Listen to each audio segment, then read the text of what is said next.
Meron daw hong hangover si Pangulong PBBM at pinalabas na lamang daw ho na meron itong COVID, meron daw ho itong sakit para takasan ng kanyang trabaho bilang isang presidente. Meron daw hong hangover, galing daw hong kasal, kaya daw ho hindi naka-attend noong December 3 sa bombing na nangyari doon sa Marawi.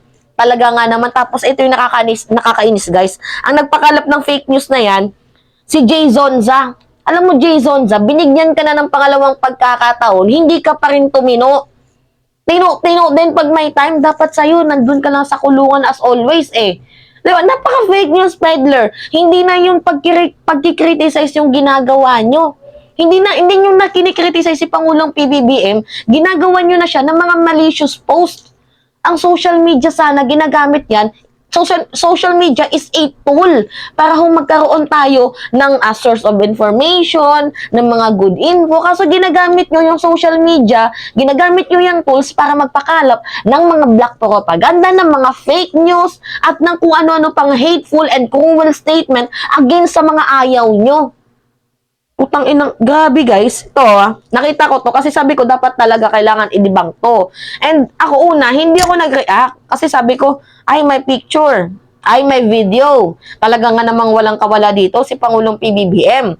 Pero nung nag-scroll up ako sa Facebook page ni Pangulong PBBM, nandun po siya sa Malacanang nung December 2. Tangina, guys basahin yan. Galing guys sa fake news peddler na si Jay Zonza. Kaya kayo na lang kung maniniwala kayo or hindi.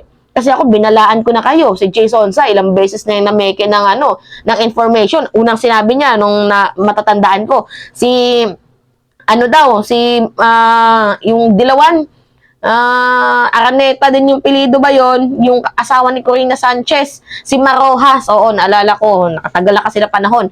Sabi niya, congratulations daw ho kay Marojas dahil i-appoint daw ni Pangulong PBBM bilang isang Department of DA Secretary. Department of Agriculture Secretary. DA. Oh, in-appoint ba? 'Di ba wala? Siya ho yung unang nag-congratulate kay Ma'am Corina Sanchez at dito kay Marojas. 'Di ba? Tapos maniniwala kayo guys. Ang dami kasing naniwala dito sa na to eh. Kasi may picture silang pinakita, may video eh. Ito si Sas Rogando, merong video na pinakita eh.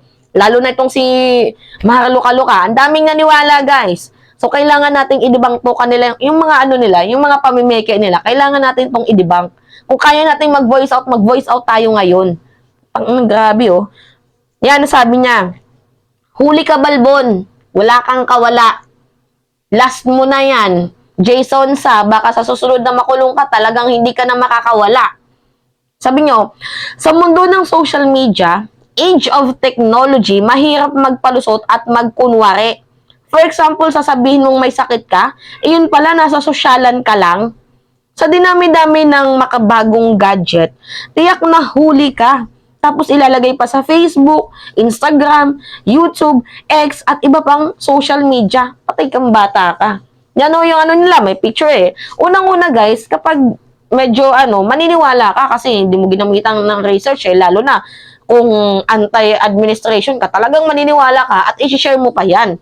Pero guys, hindi yan totoo. Pero panoodin lang muna natin tong video ni Sas Rogandot kasi meron siyang video na pinakita eh. Panood natin sa inyo. Yan. Walang audio yan. Fast forward ko na lang. O yan, si Pangulong PBBM naglalakad with First Lady Araneta Marcos. Yan. Wala siyang volume, guys. Wala siyang volume. O, kita nyo? Yan, pinipicturean. Ang daming ang daming hanas. O, yan, o. Bite ni First Lady, no? Magpa-picture-picture pa siya. Yan, o. Diba? Kasama niya si Pangulong PBBM. Yan. Ayan yung sinasabi nila guys na si Pangulong PBBM naglusot-lusutan daw dahil umatid ng kasal. Anyway, babasahin natin yung post ni Sasa Rogandot. Patapusin lang muna natin tong video niya. Ang inang yun. Sumakit yung bangs ko nung nakita ko tong na to. Nakita ko tong post na to. Buti na lang in-update ako ni Takero. Salamat Takero. Lagi kami nagkakachat niya ni Takero Miyamoto. Anyway, subscribe niyo yung kanyang channel. So, kami din mga vloggers ang magtutulungan para i-debunk itong mga fake news na pinapakalap nila. Ayan. Ayan, tapos na. O, yan ho. So, kitang-kita nyo na ito yung sinasabi nilang may hangover daw si Pangulong PBBM. Anyway, basahin natin itong post ni Sasot. Yan. It is true. Is it true na kaya hindi nagpakita noong December 3 sa Marawi bombing dahil ang presidente at ang first lady ay nasa wedding ng anak na Secretary of Human Settlement Urban Secretary Jerry Acuzar, na brother-in-law ng Liberal Party na stalwart na si Paquito Ochoa Jr. Ang kasal ni Jelly Acuzar at Rafa Aboitiz sa Las Casas de Acuzar, Bataan, Sanctuario de San Jose, ay the day before. Ano po ang masasabi nyo, President Bongbong Marcos? Na COVID ba kayo or napagod sa party? Oh, question pa talaga si Pangulong PBBM. Guys, it is their right to, diba, mag-free speech sila. Ilahad nila yung kanilang freedom of expression. But it is not right, guys, na magpakalap ng fake news. Iba ho yung paglalathala or pag-exercise ng press freedom mo sa pag-exercise ng press freedom sa pamamagitan ng pagsasabi ng kasinungaling. There's a huge difference sa dalawang yan, ha? Yung exercise mo yung rights mo or exercise mo yung rights mo sa pamamagitan ng pagsisinungaling. Diba? Kagaya ng SMNI. Fake news. Tapos ano sabi, nagtatanong lang daw. Anyway, ito na nga. Yang mga ano na yan, accusation, that is a false accusation. Malicious post para ho sirain ang reputasyon ng isang tao. Bakit ko naman nasabi, Mima? Ito. Kanina nagbo-browse ako sa Facebook ni Pangulong PBBM. Bongbong Marcos was live. 5. Oh, balikan niyo yung mga senaryo. Anong araw ngayon?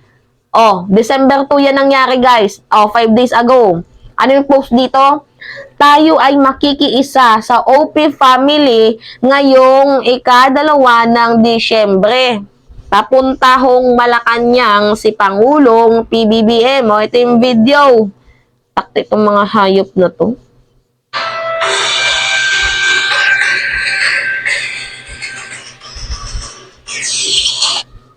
Hinaan natin ng ang brightness para makita. Yan o.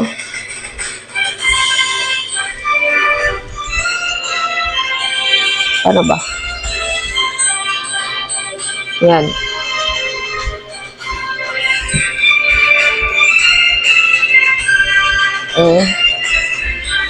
Saan yan?